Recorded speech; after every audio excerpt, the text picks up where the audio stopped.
Kumusta mga brad? Sa ngayon nga po, pagdating sa mga adventure scooter, ang dami mo na talagang pagpipilian. Kung gusto mo may mga Japanese brand, meron ding Chinese brand. Kung hindi mo naman trip yung dalawang brand na yan, meron namang European brand. Sa ngayon nga po, yung isa sa pinakahinanap ng mga tao, yung motor na pwede sa lahat. Yung pwede sa kalsada, pwede ring hindi pang kalsada, at higit sa lahat, pwedeng makapasok doon sa may bayad na kalsada. Alam mo na kung anong tawag sa kalsada na yun.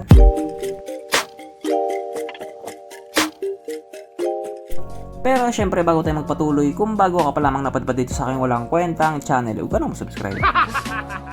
So yun na nga. Dito nga po sa atin, common na yung mga brand na nanggaling sa Japan, mga brand na nanggaling sa China, mga nanggaling sa Taiwan. Lahat ng mga yan, meron na dito yan. Kaya yung ibang tao, para maiba naman, naghahanap sila ng wala.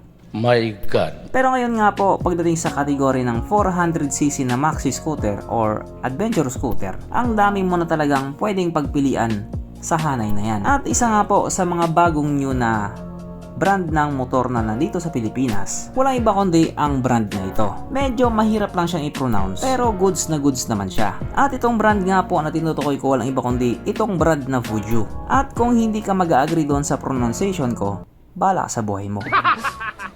So bali, ang brand nga po na ito ay nanggaling po sa bansang France. At kung mapapansin nga din po natin, medyo may pagka-unique talaga sila. Hindi lang po pagdating sa pronunciation, maging pagdating sa motor nga po, unique talaga yung pagkakagawa nila. Kaya kahit pa paano, maswerte din talaga tayo na dinala nila ito dito sa Pilipinas. Hindi siya pabor-pabor at hindi rin siya bias-bias.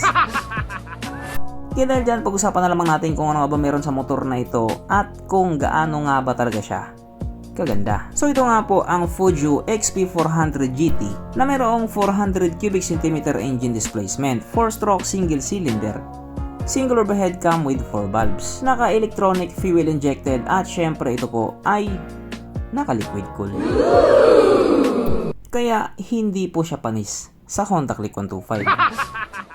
Pagdating naman po sa kanyang power, ito po mayroong 35.6 horsepower, 8,150 RPM, 38.1 Nm of torque at 5,400 RPM. Na ayon nga po sa mga taong nakagamit sa motor na ito daw po ay kaya tumakbo sa bilis ng 165 km/h.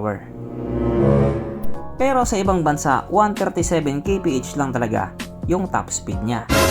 Aba syempre, ibang usapan na kapag Pinoy na nakasampa.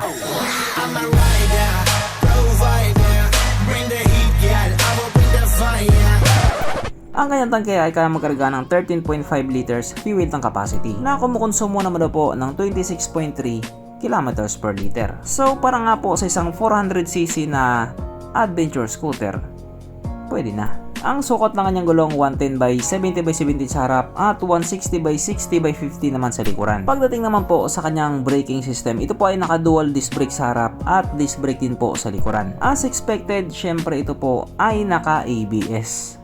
Naka-dual channel ABS. Wow! Ang kanyang seat height ay may taas na 815mm at ang motor nga po na ito ay may kabuuang bigat na 231 kg. So kung iniisip nyo nga po mabigat siya, aba, mabigat talaga siya.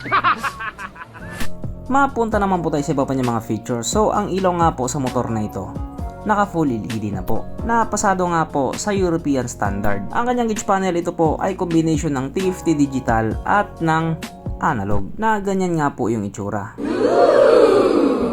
Siyempre dahil nga po ito ay isang bagong new, naka smart key system na rin po ito. Keyless na po siya. At nilagyan nga rin po nila ito nung feature na nauuso. Meron po itong smartphone connect or yung iConnect. Nilagay nila yan kahit wala naman daw talagang connect. Buti pa to, may connect. Sapagkat meron nga din po itong or nilagyan nga din po nila ito ng USB charging port na para kahit saan ka nga po mapunta, hindi ka na mangangamba na baka malubat yung cellphone mo kasi nga manonood ka pa ng Pornhub. At nga pala, dahil ito nga po ay isang adventure scooter, syempre meron po siyang windshield at siya po ay naka-naked handlebar na mas lalo nga pong nagpaangas sa kanya.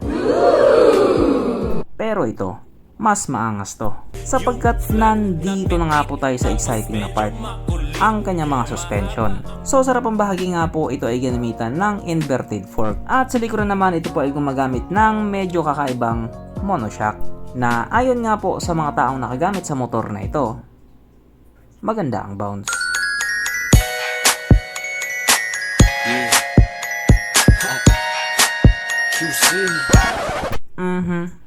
Panigurado. Wala na namang nalungkot. At dahil wala nga po nalungkot, alamin na po natin kung present nga ba sa motor na ito yung tatlong pinaka-importanting features. So, una na nga po dito ang kanyang lagayan ng istalyon at nakakalungkot mang sabihin, wala po siyang ganon. Wala siyang lagayan ng istalyon. Pangalawa, wala din po siyang sabitan ng pulutan. At oras na nga po para sa ating Red Horse check.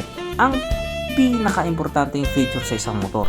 At ayon nga po sa aking masusing pag-aanalisa, ang motor na ito ay kayang magkarga ng isang kahong Red Horse at kasya pa isang kahon sa kanyang underseat compartment.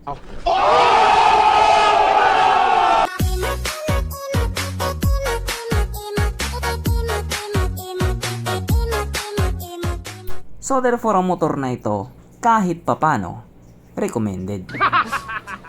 At noong mga panahon nga po na hindi pa ito nakakalapag sa Pilipinas, ang expected price ng mga tao nga po dito sa motor na ito ay nasa around 300 to 350,000 pesos. Pero ngayong nakalapag na nga po siya dito sa Pilipinas, ito na talaga ang moment of truth. Sapagkat ang presyo nga po na ito ay nagkakahalaga ng 555,900 pesos. So medyo malayo nga po doon sa iniisip nila yung naging presyo niya pagdating na dito. Kaya malaking pagsubok talaga to para sa mga mama nyo. Pero kahit ganoon nga po yung presyo niya, may mga tao pa din nagsasabi na para sa ganyang kagandang klase na adventure scooter, sulit na sulit daw yung presyo niya. Or panalong panalo ka na daw sa kanya. Kasi ito daw yung klase ng motor na mahirap i-bash. Mahirap daw kasi bigkasin yung pangalan niya. Kaya imbis na mambash sila, sasakit na lang yung ulo nila. At bukod nga po doon, kung ikukumpara sa ibang mga motor, medyo unique din talaga yung pagkakadesign sa kanya. Lalong lalo na pagdating doon sa suspension niya sa likuran. Imbis kasi na pag ganun, ginanon. Kaya kung ganun na talaga yon. So hanggang dito na lang muna mga brad. Kung may gusto kang sabihin or gustong idagdag doon sa mga sinabi ko, mag-comment ka na lamang sa baba. Keep bye.